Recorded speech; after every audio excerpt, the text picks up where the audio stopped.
လူတိုင်းဟာကံတူလို့ပြန်ဆောင်ကြပေမယ့်ကုသိုလ်ကံချင်းမတူတာကြောင့်ဘဝရှိနေခြင်းကတော့ဝေပြနေမှာပါပဲအားလုံးပဲမင်္ဂလာပါရှင်ဒီနေ့ပြောပြပေးမှာကတော့ကုသိုလ်ကံနဲ့ဘဝအခြေအနေကြောင်းလေးပဲဖြစ်ပါတယ်တချို့က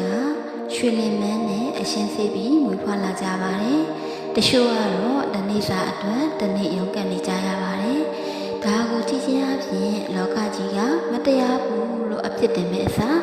ဒါဟာကိုယ်စီပါလာတဲ့အတိတ်ကံရဲ့ရလဒ်တွေပဲလို့မင်းနားလည်လိုက်မင်းရဲ့စိတ်ကပို့ပြီးတော့ငြိမ်ချမ်းသွားပါလိမ့်မယ်သူများထက်နေကြနေလို့လည်းအာမငယ်ပါနဲ့သူများထက်ဒါနေလို့လည်းမောက်မနေပါနဲ့ကုသိုလ်ကံဆိုတာအရေးလိုက်လို့ပါပဲတက်လိုက်ကြားလိုက်ချစ်တတ်တာဟာတဘာဝပဲမဟုတ်ပါလားအဓိကကတော့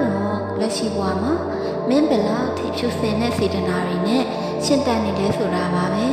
အတိတ်ကံကိုပြင်လို့မရပါဘူးအနာဂတ်ကံကိုတော့အခုမင်းလုံးနေတဲ့အလုပ်တွေနဲ့ပြင်လို့ရပါတယ်ဘဝချင်းမတူပေမဲ့စိတ်ထားခြင်းကတော့တူအောင်ကြိုးစားလို့ရပါတယ်ကို့မှာချီးတဲ့ကုသိုလ်ကံလေးတွေကိုကျေးဇူးတင်ပါပြီးတော့နောက်ထပ်ကုသိုလ်ကောင်းမှုတွေကိုထပ်ပြီးစိုက်ပျိုးပါစိတ်ထားကောင်းရင်မင်းရဲ့ဘဝကံဆက်စရာကမင်းကိုအကောင်းဆုံးတွေပဲပြန်ပေးပါလိမ့်မယ်